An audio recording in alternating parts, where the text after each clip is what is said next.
Hey there, Andrew. Hey, Luke. So,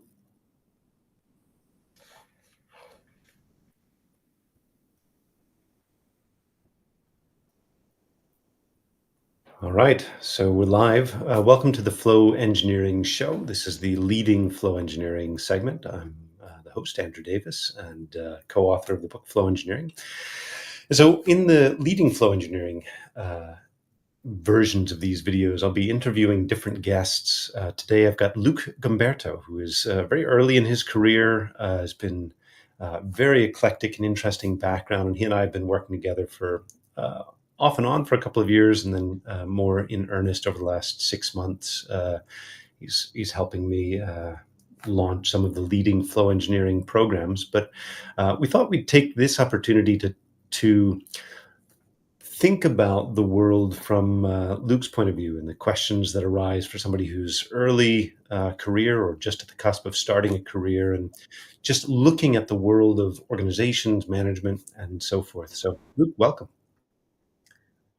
Thank you very much for this opportunity, Andrew. I'm absolutely delighted to be here today to be talking about these sorts of things, especially kind of rep- representing a voice, of a younger generation who maybe has different questions, concerns going into the workplace today, as it's more evolved than it's ever been, whether it be for good or bad. Fantastic. Yeah. And Luke, do you want to say anything more about yourself, your background, before we dive in? Yeah, so I just graduated from university in a logistics degree. I'm currently working in a logistics company. I'm just entering the corporate world and the working world really for the first time. And prior to that, I already had many prejudices going into that working world. And now, like that I'm fully in it, like I see a lot of these prejudices that I was scared of kind of going into that. And so that's kind of the stuff that I wanted to touch base on today, was the problems that I, as an individual and maybe as a representative of the youth, kind of face with the working world today. I'll leave it at that for my introduction. Thank you. Okay, fantastic.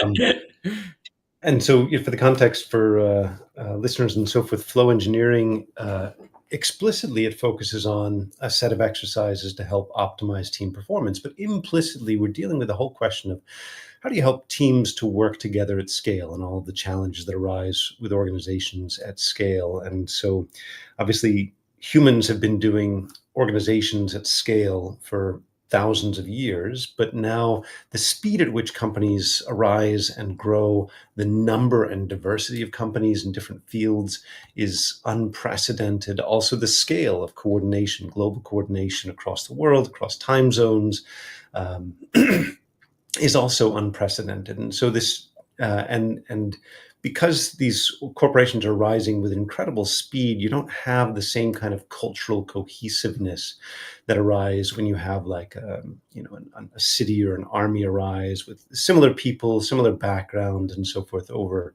the course of centuries. You've got everything's happening just very fast. I think it creates a lot of disorientation, a lot of weirdnesses, inefficiencies, and so forth. But Luke, what you mentioned prejudices coming in about the working world. What would you say are some of those prejudices or some of the questions you've got? Yeah, so like you had mentioned, the access to information and the speed at which we're getting transmitted information has just been increasing like exponentially. And I'm someone who's born into the digital age, so this is all I ever really knew, is kind of, let me grab this meme, this meme, and then form a worldview around it.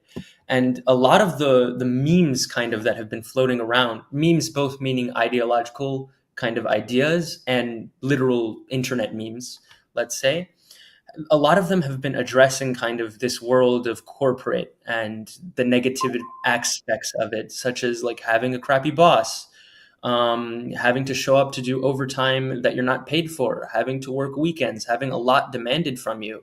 So that's on one end of the spectrum, is like this villainization of the corporate world. And on the other hand, you have all of these people who are showing the dream of escaping it. So you have all of these people moving to Dubai, starting their own businesses, kind of like showing the what life could be like if you left your 9 to 5.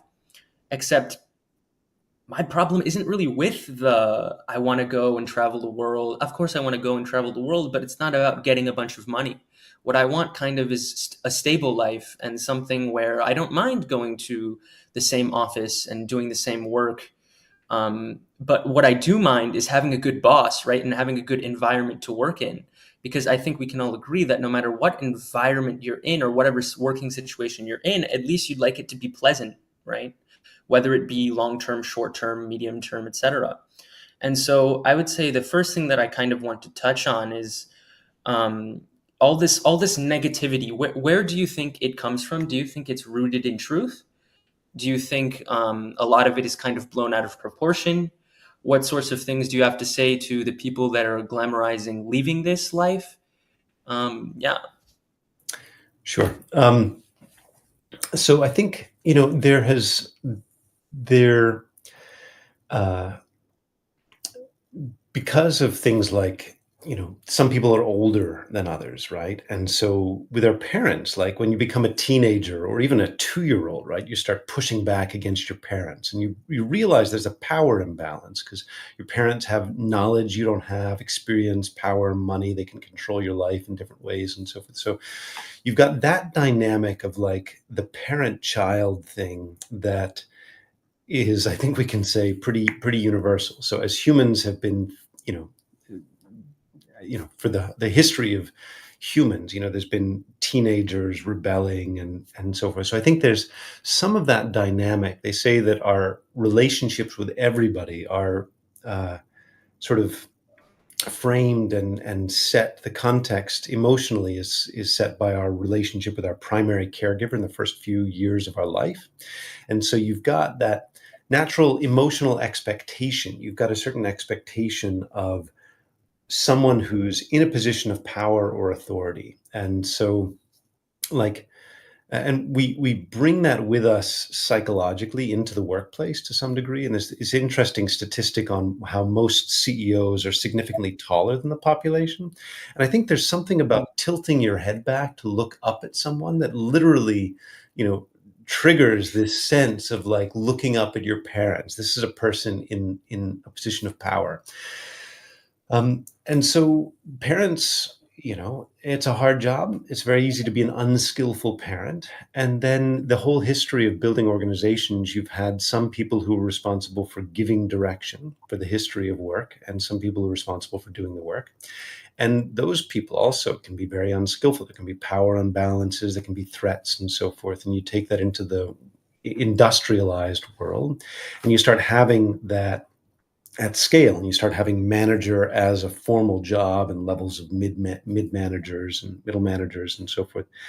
And the argument that's put forward in the lean world, lean as a management philosophy, is that a lot of the way modern corporations are structured is based on the model that came out of General Motors, Alfred Sloan, and so forth, which is you've got a small number of thinkers, centrally positioned, smart people in executive and management roles, and all of the line workers doing factory work and so forth are not as experienced, not as intelligent potentially. Their job is just to do what they're told. And so you've got this idea that you're institutionalizing this disparity, this implied disparity in intelligence. You've got a few smart decision makers bossing everybody else around.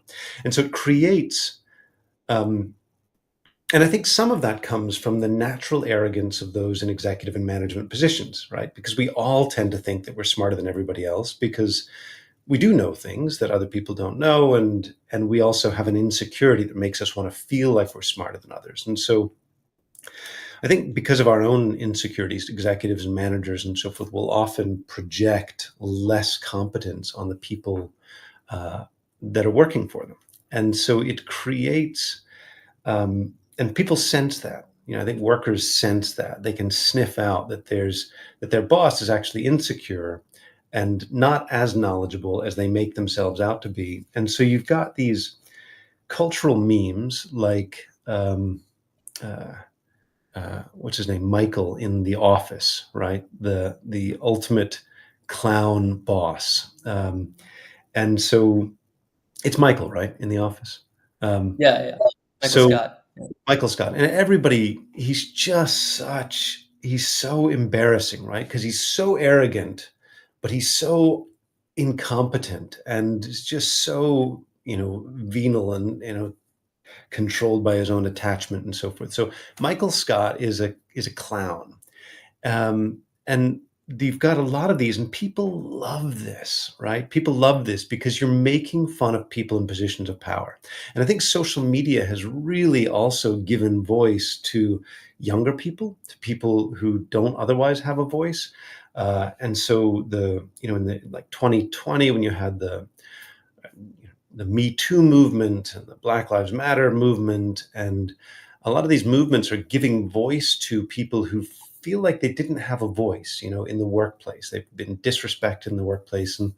And they found a lot of people really resonating with that message because there is this power imbalance, a feeling of unfairness, and a recognition that your boss is a bit of a clown. And and so it's easy to get the picture from that that's the best, most accurate way of describing the world. And immediately it just looks like, what a ridiculous, horrible, terrible situation. Imagine going to work for Michael Scott.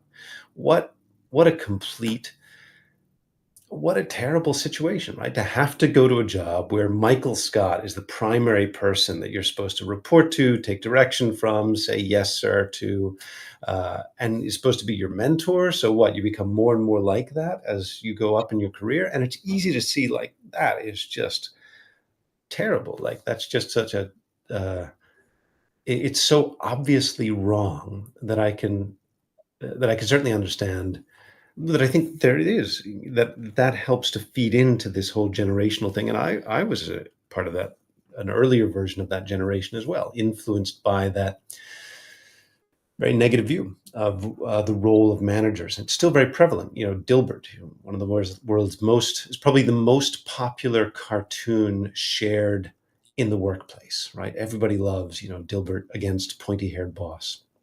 So, Yeah. Luke. Yeah, I definitely think like this fear of having an incompetent boss is a really popular one, Mhm. especially like from TV shows like The Office, kind of personal anecdotes here and there about like my boss doesn't even know how to open his email or send a proper email or things like that. And especially for people of my generation who have been born into this digital age, who know a thing or two about computers compared to like these execs who have been in the organization for a long time. They talk really well, but they don't necessarily execute really well. And it's sort of like this hypocrisy of like, how am I supposed to listen to someone who I feel is more incompetent than me? Mhm. Even if it's not the case, right? Even if they do have genuine experience, they know what they're doing. They just have some kind of lag because they weren't born into the digital generation. But kind of the image that is given is someone who knows less than me, bosses me around like in a very hierarchical way that I'm not used to very often. And how does one deal with that, according Right. to you? And when you say you're not used to very often, what comes to mind is you wouldn't voluntarily put yourself in a situation where you were bossed around by someone that you didn't respect, or you felt like you were, smarter, more knowledgeable than they are, unless you're in some bind, you're trapped in some situation where you're forced to because you need a job, they gave you a job, you have to. And I'm sure that there's other situations where people can get into similar feelings, like resentment towards a spouse or anywhere where there's a commitment, right? And so, marriage relationships, that's a committed relationship. You make a commitment and then you're like, oh, what did I do? Job, you make a commitment to the job and you're like, oh, what did I do? And so anywhere where we're making a commitment for whatever reason, then it's very easy to feel trapped by that. Now, I would say that, just like I said, there's an insecurity and an arrogance from managers, that makes them want to feel like they're smarter than others. There's also an insecurity and arrogance from everybody, and so Mhm. the idea that, because I know I'm a master of my email, and not only I don't even I'm way past email, right? I'm various kinds of social media, or whatever, brain implants, whatever's going to come next. So because you're technologically more advanced, you feel like there's a pride there. Yeah. And the pride is to some degree a defensive. Obviously, we want it's important for us to have confidence in our skills, but it's also a defensive and a self-centered reaction to feel like, I'm, because I'm a master of my craft, master of technology, and so forth, I'm smarter than everybody else, including my boss, right? So you have then a fundamental relationship of disrespect, that the boss is looking at the worker with some disrespect, the worker is looking at the boss with some disrespect.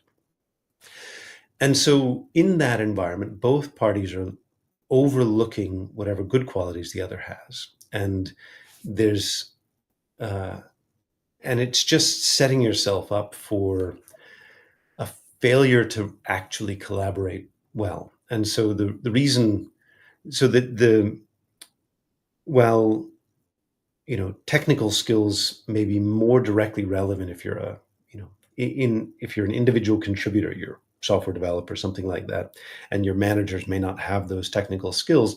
They're dealing with problems on a whole nother scale, on a whole nother level that you're not having to deal with. You're dealing with all of these social problems and market problems and team morale problems and communicate organizational structure problems and so forth. So typically, as you go up through the ranks in an organization, it becomes assumed that you're able to handle all of the smaller problems. And so you inherit the bigger and bigger and bigger problems. And so the whole challenge of how to keep an organization afloat, how to help a team to be high performing, these are very, very daunting challenges. And so somebody who has gotten to a higher level in an organization and sustained that position over a period of time and helped the company to thrive in various ways, they are obviously executing some very sophisticated level of performance that is worthy of learning from, definitely worthy of learning from and admiring and appreciating from the individual contributors and from their peers, right? So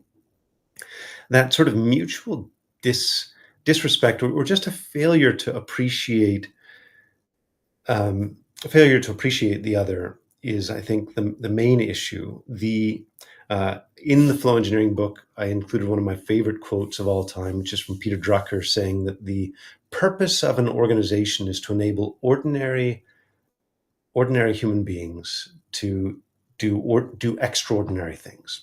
The purpose of an organization is to enable ordinary human beings to do extraordinary things. And there is something fundamentally humbling about that, because it implies that we have to work together. And it implies that we don't know everything that we need to know to get our job done. And that is why you end up, if you're a solopreneur and you move to Dubai and you start your own company, and that's more possible than ever these days. And there's all these resources to explain how to do that. But even then, the pressure is, or there's a natural wish to then grow it. Then you hire your first person and you hire a few other people and you outsource some things. And if you're the sign that you've done a really good job is you start to grow, and then you become the corporation that nobody else liked, right? That nobody wanted to work for. And you become the boss, and maybe the bad boss. Like a lot of solopreneurs are not necessarily great bosses themselves. And so the whole cycle just will always keep repeating, because it's just part of the system. It's just part of that systemic structure where the reason that a corporation can pay better than you going off as a solopreneur is because it's pooling the skills of a variety of trained people. You've got skilled marketers and salespeople and customer success and support and engineering and skills that in management, and skills you didn't have and you don't have to have because they're provided by the team. And so there is this fundamental pressure. I think the pressure really is to appreciate the power of collective working together over uh, what is possible for one individual, and that's fundamentally humbling. There's a humbling process of the whole thing. Yeah, definitely. I think that's really interesting, kind of looking at it from the perspective of we all kind of walk in with kind of this ego, kind of thinking, I know this and this person doesn't know that, therefore they should act like this in relation to me. Whereas I think oftentimes it can kind of go the other way around, where if I change my behavior, I'm hoping that they will be receptive to that and then therefore change their behavior. I think that the leaders are sometimes in a position of extreme authority where they feel like they can kind of treat the people underneath them however they want because of that kind of status that they have. But from what I'm hearing, that's not necessarily the case because, like you said, it kind of all trickles down, right? And if that respect isn't reciprocal, I don't think it is. First of all, it isn't sustainable, and it I don't think it will be able to continue. So that kind of begs the question for you: what does a good leader embody? I think of teachers that I've had, right? People have had good teachers, people have had bad teachers, and oftentimes the teachers that you say are your good ones were the ones that inspired you to do certain things. And I think it's similar in an organization. When you have a good leader, it's someone who inspires you. You want to work for this person. You feel like this person empowers you in what you do. Is that maybe part of what makes a good leader? I think no question that a really great leader is someone who inspires you to do things you didn't feel you were capable of, encourages you, sees potential in you, has patience even as you're making mistakes and learning, and helps keep you growing in that direction.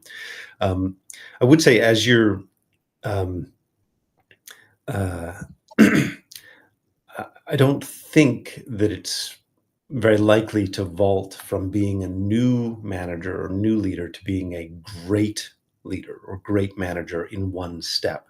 And so I think all of us have had, if you think about back on our schooling, I'm sure I've had 100 teachers, 150 school teachers, and most of them were forgettable, I think, from my point of view. But there were, a few, maybe five or something like that, that really stood out. They had a great impact. We could say they were great teachers for us. So I would say we should start by having some appreciation for even the teachers who didn't seem that great, in that they at least showed up and did their best according to their skill level, and that helps to give ourselves a little bit of an easy time, that we don't have to immediately be a great leader, a great manager. We can just try to be an adequate manager initially, and then grow our skills and continue trying to look honestly, because it's a skill set. It's a skill set like others, and so great leaders, I think, to some degree, they study, they learn about leadership, they learn about management, they learn about psychology, they learn about sociology, how to inspire people, how to work with people, and it really is a discipline that you, like many others, you start out very, very clumsy at, and then you get better and better and better the more you do it. And we probably all have examples of things where we were terrible at it in the beginning, and then we get better and better.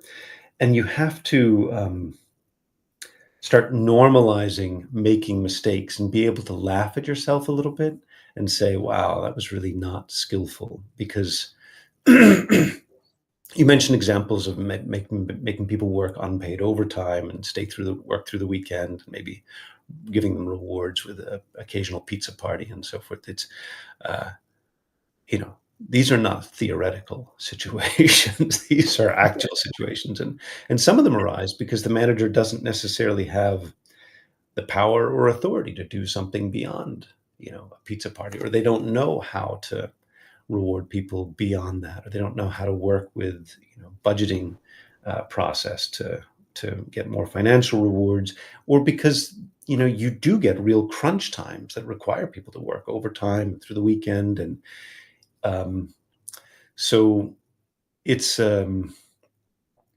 American corporations are more, you know, and Indian as well, for example. And some countries have more of a culture of overtime work, whereas Europe has this culture of, work ends at the end of the workday. Absolutely. Um, and that, to some degree, reflects the level of stability and maturity of the society. So I would say that the qualities of a great leader, great manager, it starts with caring for the organization as a whole and thinking beyond just themselves. Because I think the failure mode, if you think about Michael Scott, he's just thinking about himself. He's not thinking about the team. He's just thinking about himself all the time. So thinking about the team, the whole organization, thinking about what's really beneficial for the customers, what's really beneficial for the employees, and at least starting with that motivation in place, and then gradually trying to build the skill and understanding and knowing that you can't do it alone and you have to get desperate enough. There's two extremes you can then fall into. One is the extreme of not leading and not managing and not giving clear direction to your team because you're afraid to come across as a dictator. And then the extreme of being a dictator and just not listening, bossing everybody around, but not being open to their opinion. But there's a balance between these approaches where the leader needs to be pointing everybody. That's the definition of a leader. They have a sense of vision. They have a sense of direction. They are pointing people in a particular direction. But then they're taking the time to bring people along, try to understand where they are, meet them where they are, help them individually to move in that direction. And that's a tall order. That's a big job, and it's very unlike other big jobs. It's not you can't. This is not just writing software, writing a book, or something that is a body of work you can do alone. You can't do the work of leadership alone. You can only do it in relationship with others, and so it's a very different phenomenon. Yeah, that's really interesting. I think one thing that you touched on is kind of this aspect of authenticity. And like you said, when a manager starts talking about like we're a family here, here's a pizza party, these sorts of things, like the first reaction is not wow, I'm going to get pizza on Friday. It's wow, that was a really pathetic excuse for trying to like stave off the anger that is your team, right? And so I think there might be something there as well in terms of authenticity, because also I see the parallel with the greatest teachers I've had. They've been some of the most authentic people. They're not trying to beat around the bush. They'll tell you how it is, whether that be good or bad. And I think that's like another thing is not necessarily like being a doormat and willing to be walked over. Like we bad things can happen, right? But sa- transmitting those bad things in an authentic way rather than kind of sugarcoating it or trying to like change the way it looks, I think is an important part as well. What would you say about that? Um, yeah, I agree. There's a power to the authenticity within reason, probably that maybe you know your parents can be humble and honest, but not necessarily tell you all of the gory details of what they're going through, but sort of say, dad's having a tough time at work, this month or whatever. Um, and so similarly, there's probably a sweet spot in terms of authenticity where you're not necessarily revealing every detail that's problematic in a way that would discourage or make people afraid. But I think that there's a fear that I think a lot of it is the managers and leaders dealing with their own fear of not knowing how their team will react, whether the team will like them or not, and so forth. But all of that is mostly self-centered and just saying, hey, we've got. Well, I guess thinking about this a little bit. So let's say the leaders are dealing with a higher level of problem, a bigger level of problem than the individual contributors. Individual contributors are dealing with a particular bug. Managers are dealing with, you know, are we going to lose this customer or not? It's a bigger scale of challenge. And so the job of the managers is not just to pass all of that pain and fear and worry through to their team. The job of the managers is to process that and help the team to understand why what they're doing is important in addressing some bigger challenge, but to so that your work matters. We are working on something truly important. We're really trying to help our customers and make the company thrive. Um, but the manager's doing some of the processing. Like there is a path forward. The manager's helping to find that path forward. They're not just conveying their fear and the hopelessness. And so that's, again, that's that higher responsibility that a manager would have, is holding the big challenge, making a preliminary assessment of what we think might be necessary to solve it, explaining some of the reasoning why we think if we do this, this, and this, that'll help us to get out of this difficult situation. And that's why we need everybody to band together, work together. That's why this work is important.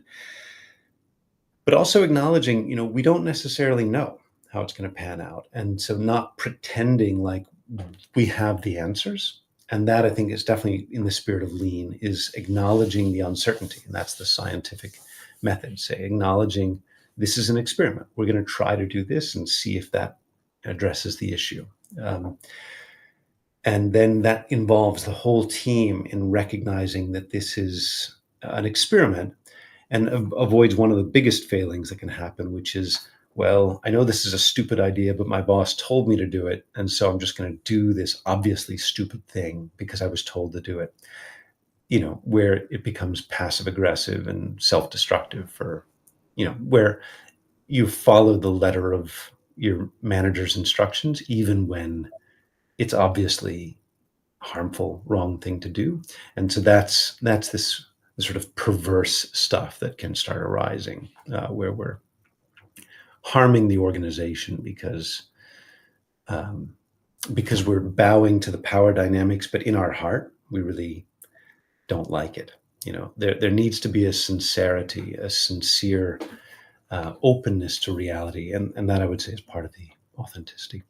So anyway, fantastic discussion. Maybe we can look to have a part 2 at some point. I don't want to let this podcast run on too long now, but Luc, really appreciate your candid questions and very thought-provoking. Challenge me to, any last thoughts? No, just thank you very much. It helped clarify a few things on my mind. Definitely would be nice to have a part 2 to kind of dive deeper into some of these things, maybe in the reverse way. So how can I, as a worker, kind of get in and maybe facilitate this transition, or help my boss facilitate their transition, or anything like that, or maybe be a better employee so that that transition occurs organically. And those are some other maybe topics we could get into later. But thank you very much for giving me the opportunity to kind of talk with you openly on this open space, and kind of address some of these questions that have been lurking in my head, and I'm sure the head of many others. Fantastic, Luc. Thanks so much.